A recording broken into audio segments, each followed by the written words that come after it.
সিনেমার হিরোর মাস্টার প্ল্যানে বদলে যেতে শুরু করেছে তামিলনাড়ু। দায়িত্ব নেওয়ার মাত্র ২৩ দিনের মাথাতেই রাজ্য রাজনীতিতে রীতিমতো আলোড়ন তৈরি করেছেন থালাপতি বিজয়। কোনো গতানুগতিক প্রতিশ্রুতি নয়, সোজা অ্যাকশনে নেমেছেন নতুন এই মুখ্যমন্ত্রী। দ্য হিন্দুর প্রতিবেদন বলছে, শপথ নিয়েই প্রথম দিনে ৩ মেগা ফাইলে সই করে চমকে দিয়েছেন থালাপতি।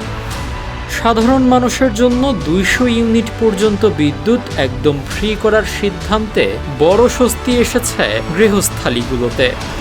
নারীদের যে কোনো বিপদে তাৎক্ষণিক সুরক্ষায় মাঠে নামানো হয়েছে বিশেষ সিঙ্গাপেন ফোর্স। আর রাজ্যকে মাদক মুক্ত করতে প্রতিটি জেলায় গঠন করা হয়েছে কড়া অ্যান্টি নার্কোটিক্স টাস্ক ফোর্স। কৃষকদের বড় দুশ্চিন্তা দূর করতে কৃষি ঋণ মওকুফের কাজও শুরু হয়েছে জোর কদমে। পিছিয়ে নেই সিনেমা ইন্ডাস্ট্রিও।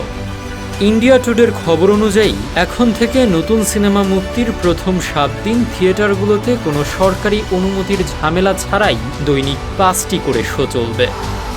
শুধু রাজ্যের ভেতরেই নয়, দ্য হিন্দু আরও জানিয়েছে, মেঘদাতু বাঁধ আর কাবেরী নদীর পানির ন্যায্য হিস্সা নিয়ে এক বিন্দু ছাড় দিতে নারাজ বিজয়।